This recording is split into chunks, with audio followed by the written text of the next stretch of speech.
U.S. manufacturing is the lifeblood of our country. It's necessary not just for economic prosperity, for us and future generations to have a good livelihood, because service jobs can't do that necessarily. But there's another big part of it.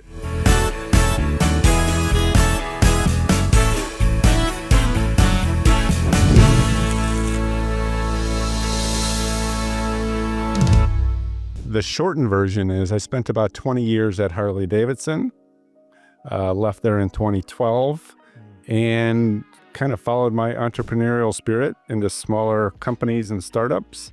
I worked at Royal Enfield, another motorcycle company, for about 5 years. Actually, don't just drive past that. That's kind of an important thing of what is Royal Enfield? What was important about it? Yeah, so Royal Enfield, was founded in 1901.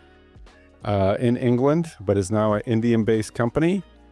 And what I helped them do was reintroduce the brand into the United States and then reestablish a middleweight motorcycle segment that had been kind of depleted over the years because everyone chased Harley up to the high end.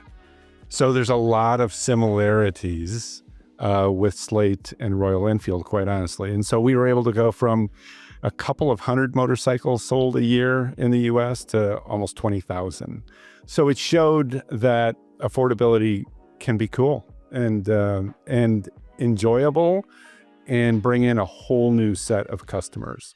And so that's one data point. Harley-Davidson, that experience there taught me about personalization and customization. And then after Royal Enfield, I went to Rivian, where I was their first COO. And for almost 2 years, I learned about scaling very quickly in a very fast and frugal and scrappy way. So after I left Rivian, I get a call from a couple of my former graduate school classmates, and they talked about this EV company concept they had. And the first thought was, the last thing this world needs is another EV company. But as I read their business plan, really what came to my mind were those three experiences I just talked about: Harley-Davidson customization, Royal Enfield, the entry level but cool, and then lastly, Rivian startup. And the intersection of those is really the concept of Slate. So there's a lot of moving parts there, but there's one piece you kind of forgot about. Those colleagues or friends of yours from graduate school, they really weren't Slate. What were they doing? Right. So we had gone to school at MIT in a small program called Leaders for Manufacturing that was started in the late 80s in response to U.S. manufacturing kind of declining and the Japanese auto company kind of eating our shorts in the U.S. And so we drank the Kool-Aid. We spent 2 calendar years talking about U.S. manufacturing and how to be leaders of that. We all parachuted out, had incredible careers, some better than others. And I'd say Jeff and Miles were 2 of the top at the class. And so now we're at the sunset of our careers, and we can actually have a bigger impact on U.S. manufacturing. So Jeff and Miles joined forces. What had Jeff and Miles done prior to all this in there from my MIT to that point?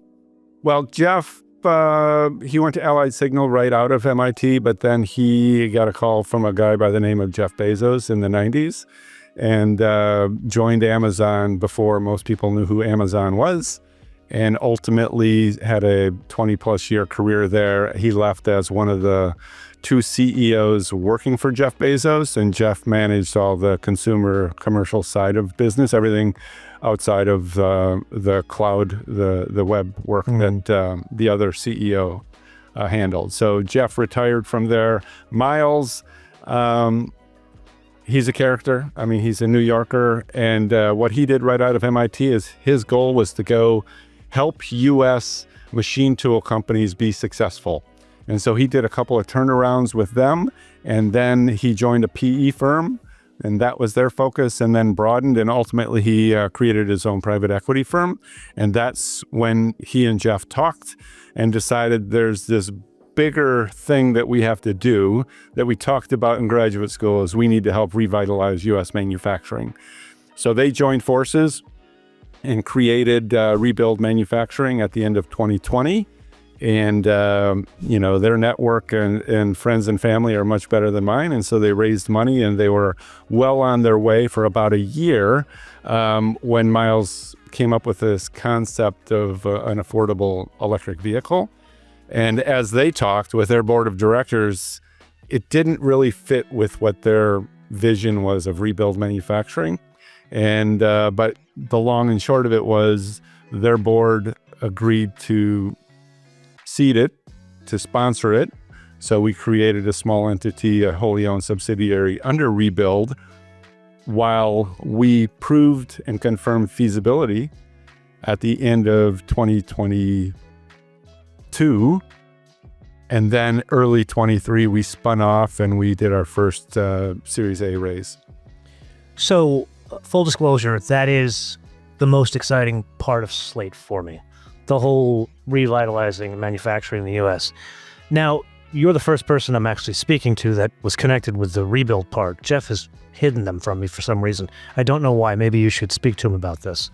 Give me like 3 specific reasons that you and Miles and the other gentleman got together and said, we want to bring manufacturing back, or a certain kind of manufacturing back to the U.S. What would 3 reasons? Well, I mean, Jeff and Miles speak to it every day. Jeff Wilkie and Miles speak to it every day. U.S. manufacturing is the lifeblood of our country. It's necessary not just for economic prosperity, for us and future generations to have a good livelihood, because service jobs can't do that necessarily. But there's another big part of it, and it's, our country. It's our defense. It's our capabilities. We know that, other countries are trying to get the U.S. as a superpower out of the number 1 spot. So it's both economical, it's also, just the health of the country. And quite honestly, we've seen, manufacturing kind of over the past couple of decades kind of be pushed out of the United States. And it's mostly, those big legacy companies who are looking for lower costs. And so they chased some labor rates and low-cost suppliers overseas. A number of reasons the tide has changed. One, we had a pandemic that showed how a single-sourced, fragile global supply chain can bite you in the butt, and that will never happen again. And even the Toyota production system is all about being lean, but nobody predicted that a pandemic could happen. It was kind of the black swan that happened. So now part of the strategy of all manufacturing companies in the U.S. has to be their supply chain. And so that is causing a lot of reshoring, of getting suppliers closer to you. Whether you like it or not, the Trump administration is also doing some policy changes with tariffs and other things that are also advantageous to have your supply chain and to grow manufacturing in the United States. I don't think I've ever said this on the podcast. Amen to everything you just said. Everything you just said is a frustration that I have lived through, not just since the pandemic, but I was in tech 15 years. And I was at the beginning part of this where it was, I remember my CEO pushing me, you need to do offshoring here, here, and here. And I would give him 10 reasons why we shouldn't. No, you got to do it. We would do it, and invariably would have to go and redo it back in the U.S. So, amen to everything you just said. But let's put some specific points to it. You said there's some aspects that have changed since the pandemic. You brought up national security, which I think many people gloss over. You brought up the tariffs. Put aside those 2. What are 3 aspects of manufacturing that's changed to make the U.S. back on the menu and competitive again in terms of this kind of manufacturing? Great question. Off the top, I think one of the strengths of U.S. manufacturing for over 100 years is the continued improvement in productivity. Some of that's driven by technology, some of it's driven by brute force, some of it's driven by just the culture of the United States, right? And people. But what we have now is we have a lot of new technology coming. And obviously AI is a big part of it, but it's not the only part of it. There's other tools and philosophies and practices that are coming that are continuing to improve productivity in U.S. manufacturing. And I think larger, not just the larger, even the startup manufacturing or startup companies are realizing the benefit that they can have. And what I learned at Rivian was, while cash is king, and a lot of small businesses and startups go out of business because they don't have cash, time is the biggest constraint. And what I learned at Rivian was life-changing, because I had worked 20 years at Harley-Davidson, a big old legacy company. But what has happened in the last 20 years is the startup mindset has really blossomed, and there are hundreds and thousands of startups and entrepreneurial, college kids trying to dethrone the big legacy companies every day. And what is now king is time. The agility and the time, getting to market quicker is everything. So that's why at Rivian, I really truly learned this fast, frugal, and scrappy. And we brought that to Slate, and we basically said time is our biggest element, our biggest challenge. And so how do we do things much more quickly without raising the risk, but managing the risk so that we can actually get to market more quickly than the big legacy companies? If you enjoyed this content, please like the video and consider subscribing to see even more content like this. And to listen to or watch the full podcast version of this episode, search Motoman TV Podcast in your favorite podcast platform or click the link in the video description below.